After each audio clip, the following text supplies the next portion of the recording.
Whether you're joining a Product Marketing Alliance event for the first time or if you're a seasoned regular, welcome to the Product Marketing Festival 2022. We have an awesome selection of innovative content lined up for you today, but before we dive in, I just want to say a huge thank you to our sponsors, speakers and you, our global audience, for joining us. From wherever in the world you are watching, we're sure you'll enjoy today's talks. To get the most out of these sessions, please ensure you are sharing your feedback and asking your questions in the comment section for our speakers to answer. Each of today's sessions recordings will be uploaded into our on-demand content library. If you aren't already, then why not become a PMA Pro member and benefit from unlimited access to exclusive templates, frameworks, and our entire library videos from all our events. So with all that to come, let's dive right in.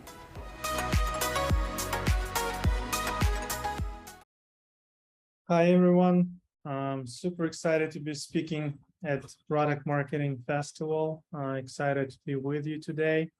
And we are covering the topic of a product market fit, the topic that I actually love and can endlessly speak about. A quick intro, my name is Yaroslav. I'm a product marketing manager at a company called Macfo. I'm a co-founder of the conference Growth Marketing Stage. And I was born and raised in Ukraine, and I live and work in Ukraine, which is, as you can imagine, is pretty challenging right now. So agenda for today's session, we're going to cover first and foremost, what is product market fit? Because the term is really overused at times, and I will give some clarity on what it actually is. Then I'll discuss how to measure product market fit, and then I'll be covering the product market fit radar, which is actually the core of today's presentation. The product market fit radar is the framework that my team and I developed, and this radar consists of 4 dimensions, which are activation, engagement, retention, and loyalty. And I'll dive deep into each of those dimensions separately. So let's dive deep into the product market fit topic first. So getting to product market fit is the only thing that matters for the product business, and it is not possible to build a company, to build a product, if you have not found your product market fit. But what is it? And how do you know you have reached product market fit? It's a simple question that is not difficult to answer. And unfortunately, it is not a rare case when the term product market fit is used incorrectly. And it is often stated that product market fit is different for every company, and there is no clear explanation on how to measure product market fit. The truth is that product market fit is absolutely clear and measurable entity. And it is not different for every company. Well, products can be unique. Markets can be unique. Absolutely. There is no question here. But the process of measuring the product market fit is not unique at all. So let's dive in. Product, market, what's in between? If we say that product is interpreted as a combination of value proposition, features, UX, and the market is defined as users and users' needs, which is hard to argue with, the fit between them lies in achieving the following. It is clear who the target customer is, and you bring those right customers in, okay? Second, it is clear which specific customer needs your product is to serve. Third, value proposition, the value proposition of your product that you're trying to communicate gets traction. Your product does have the right features to serve the needs of target customers, and the customers can easily understand how to do what how to do and what to do when interacting with your product. So if these 5 statements are true, not false, if all of them are true, it means you are in the right market with a product that can serve this market. So we can say that the formula would be fit equals statement 1 is true plus statement 2 is true plus statement 3 is true plus statement 4 is true and plus statement 5 is true. It is important to understand and think that those are not 5 audit steps, and like there's no priority between them, since it's almost important to argue with equal importance of each of them. Like all of them are equally important. And if we remove at least one of the product or market related variables, the fit between product and market might not happen. So the question, what to measure? And although the formula that we've just seen is very logical, it is difficult to question, but it only shows what is true when the product market fit is already found. And it does not help us understand which specific metrics have to be measured to monitor whether product market fit is happening. And you can constantly experiment with your value proposition, validate growth hypothesis, trying to understand which features are important and which features are not important. And you can proudly announce the winners of multiple A/B tests and have lots of debates on the criteria of the MVP, et cetera, et cetera, et cetera, but not measuring the impact of activation, engagement, retention, and customer loyalty leads to building the products just for sake of building it. While your ultimate, or your company's ultimate goal is to build the product a lot of customers want. So answer to this question on what to measure is like the fast version, the quick version is have a customer on the radar. And to understand when product market fit happens, you have to know how healthy your activation, engagement, retention, and customer loyalty indicators are. So 4 key areas for measuring product health are activation. Are new users becoming active users? Engagement. How engaged are your active users? Retention. Are you giving your users enough reasons to come back to your product over time? And loyalty. Are your users happy enough to become your promoters and bring more new users in? And now the question that you potentially have, like, okay, what is most important? Is it activation or engagement, or should I focus on retention or maybe loyalty? But like, what should you what should you focus first out of those 4? And it is important to understand that building a product a lot of customers want is not a single variable problem. So you have to pay attention to all of them. How do you pay attention to all of them, like 4 of them?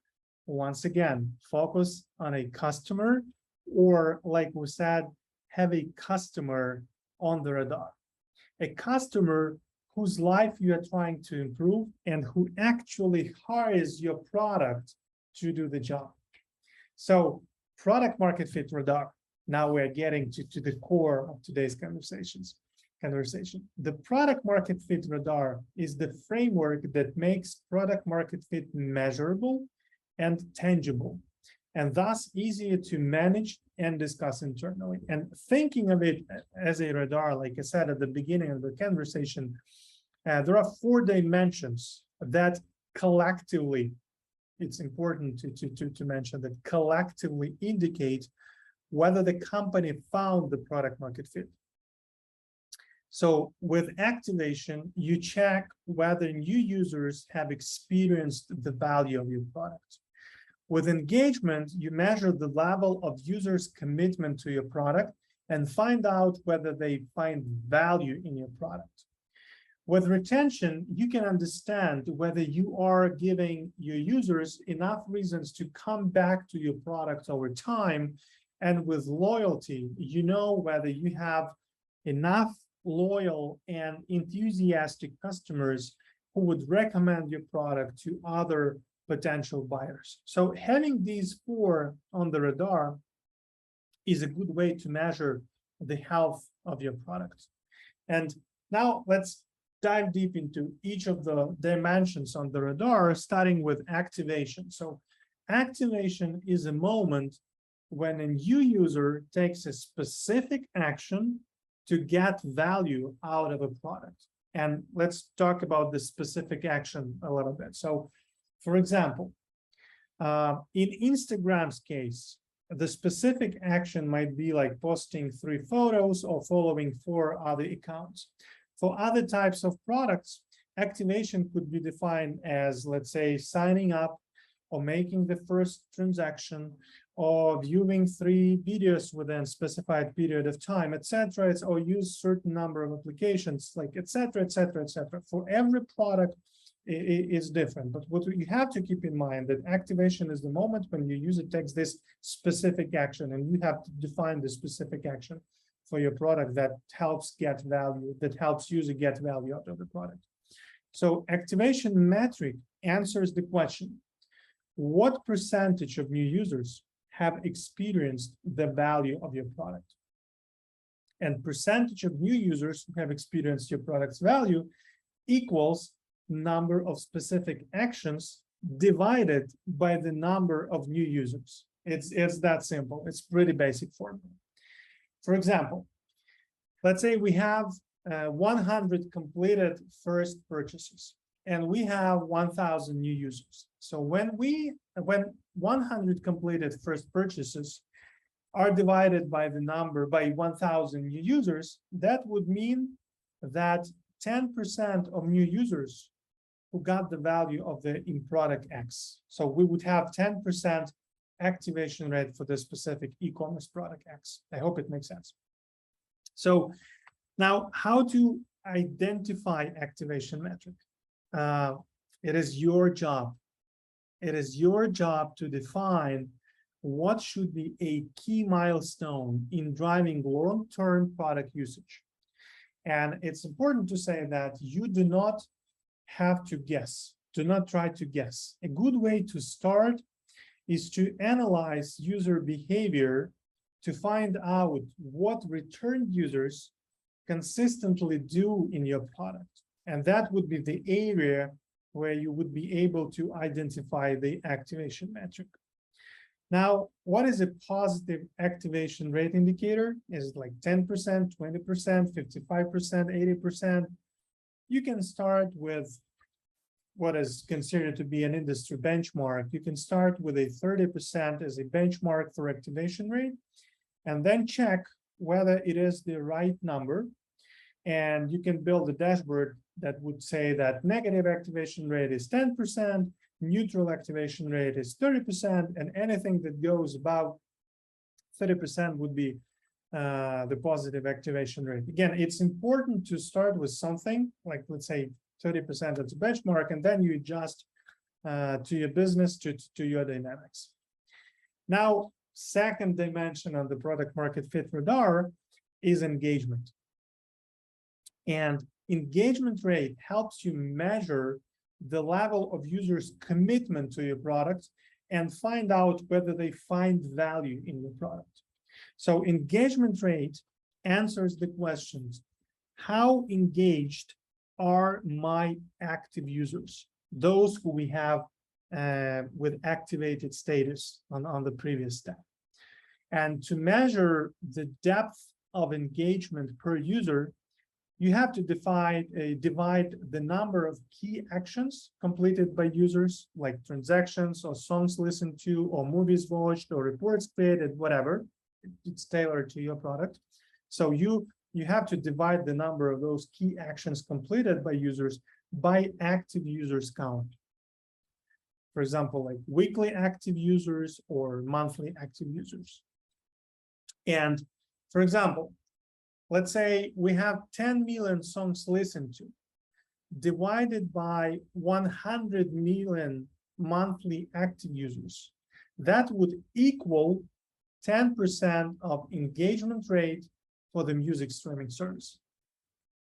Okay, so once again, 10 million songs listened to divided by 100 million monthly active users equals 10% engagement rate for the music streaming service. In your product, it should be different.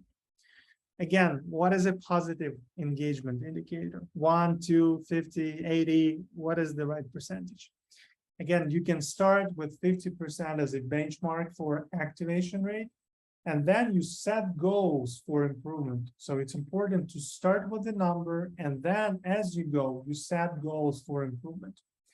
And you can, like I said, the same with as activation, you can build the dashboard where negative engagement rate would be less than 20%, neutral, anything below 50%, and positive, everything that exceeds the 50% point.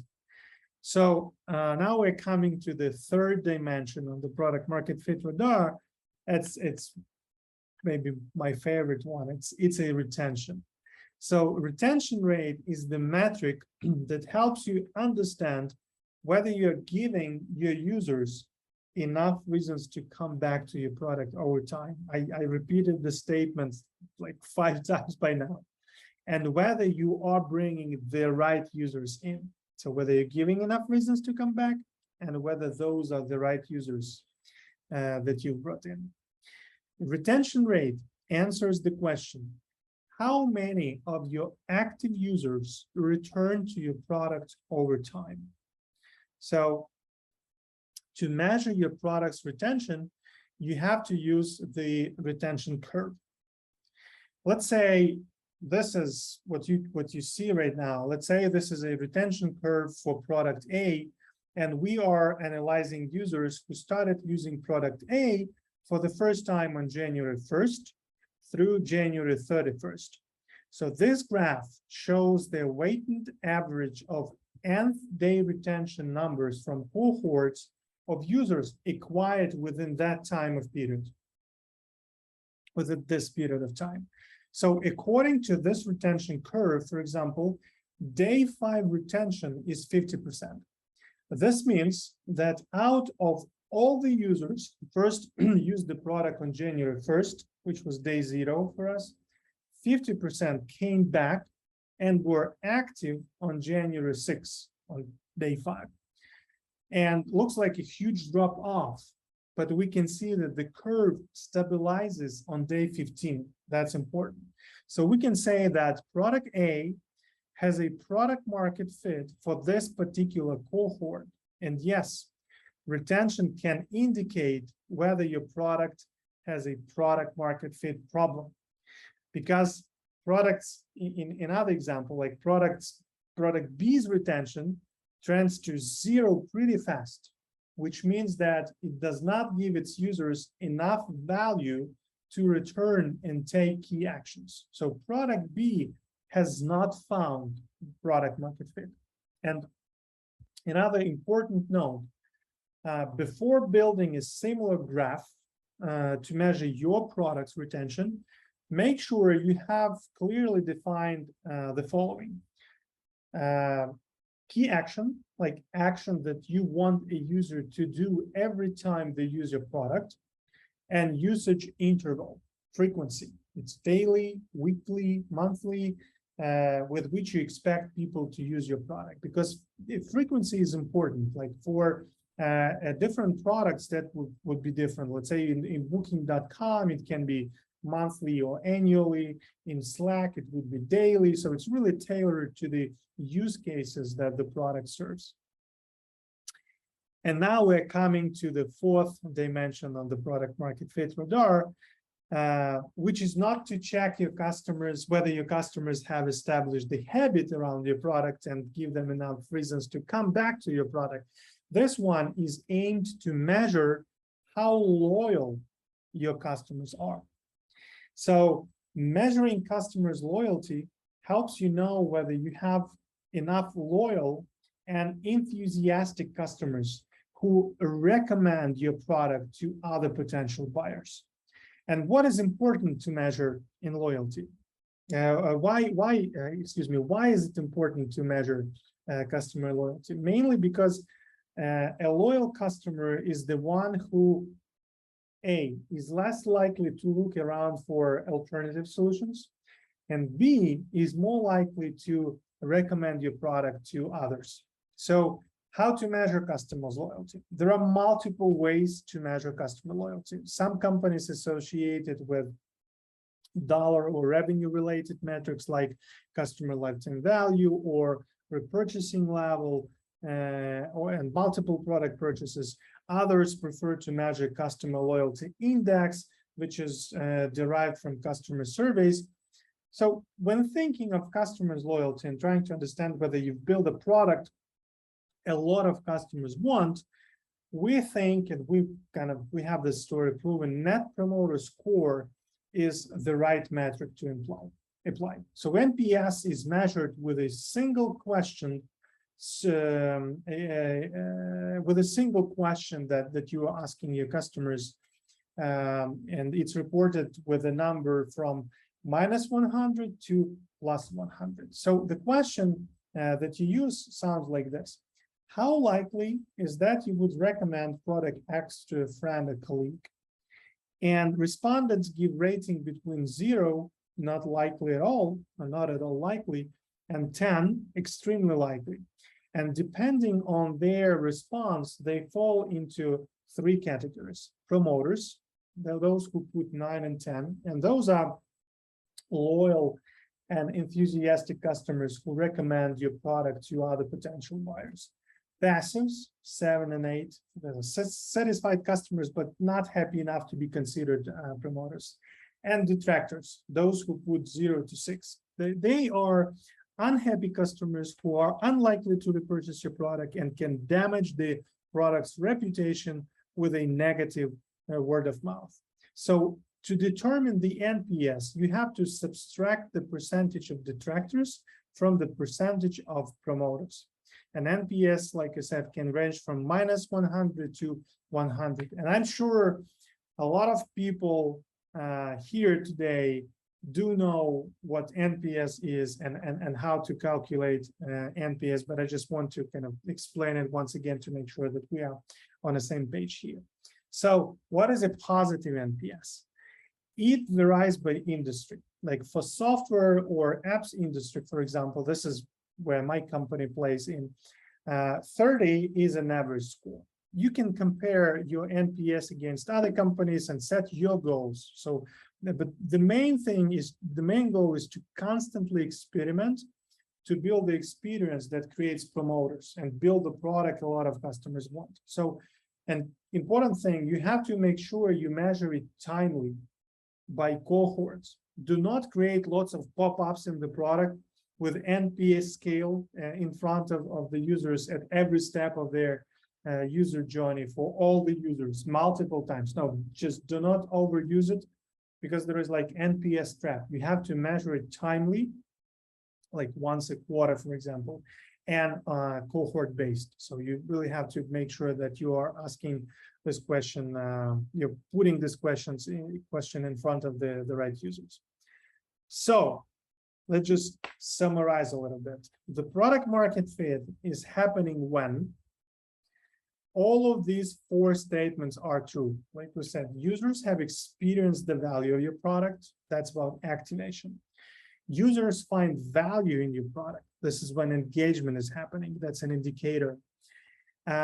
Users are given enough reasons to come back to your product over time. And this is where we apply a retention curve to see whether it stabilizes and when it stabilizes. And loyalty. Users are loyal and enthusiastic and are willing to recommend your product to other potential buyers. So achieving product market fit means you build a product a lot of customers want. A lot cannot be true when at least one of those 4 is false, right? So you have to build the product a lot of customers want. So Product market fit equals activation, engagement, retention, and loyalty. All that would be the right formula. Activation plus engagement plus retention plus loyalty. Those four have to be on a required scale. Let's put it this way. And the product market fit radar makes them possible to be measured and thus easier to manage and discuss with your teams. Now you might be thinking, like, why these four? Why activation, engagement, retention, and loyalty? And basically because none of them is a vanity metric, okay? All of them are about a customer. All of them are about the value of your product. All of them are actionable, and all of them are measurable. So next steps, as I would envision after this session, you go back to the office and you build your product market fit radar. So you measure your activation rate, you measure your product's engagement rate, retention rate, and you spend time measuring your loyalty rate. Okay, so that's what I will be. If you do this, I'm a happy camper that we spend time wisely here today. That's it. And one last thing, a really quick one. At the beginning of the session, I said that I was born and raised in Ukraine and I live and work in Ukraine, and it's pretty challenging. So one of my current goals outside of my full-time job is to raise as much donations for Ukraine as possible. And the way I do it is I exchange my time, my expertise for donations. So I'm not asking anyone to just donate, but I'm exchanging my time and my expertise for donations. And the good news is that the company I work for, MECPO, has launched a MECPO Development Foundation, which accepts those donations. And all the money goes to support the Ukrainian army and Ukrainians in need. And at MECPO, like, there is an allocated team to work on this stuff. So we treat it really, really seriously. So I encourage you to leverage my time and my expertise. And I can run, it can be a workshop or a Q&A session for your team, or mentorship sessions for you or your employees. I'm open for pretty much any format of collaboration. And the topics I can cover are mainly in the product marketing space, obviously, like research and analysis, positioning and messaging, go-to-market strategies, metrics, and as you can see, finding, holding, and scaling product market fit. This is something I can help you with. And remember, if you choose to leverage me and my expertise in this initiative, you are donating not only to Ukraine, you are donating to help Ukraine save the rest of the Europe and the entire world, because Ukraine is fighting for the entire civilized world right now. So I'm happy for collaboration with you, your companies, or your colleagues, for the nations to help Ukraine win this war. Thank you so much. And this is my email address, so feel free to reach out to me, and let's see if I can be of service and of help for your business. Thank you so much. That's it on the product market fit radar. I hope it was useful. And remember, when you come back to the office, at least try building your product market fit radar, measure your activation rate, your engagement rate, understand what is retention rate and when it's happening, and what is the percentage of loyal customers that you have. And if you have any questions on how to build this radar, feel free to reach out to me. You have my email address. Thank you so much. It was a great pleasure. I feel privileged to be speaking here today. If you have any immediate questions, let's have a product marketing discussion right now.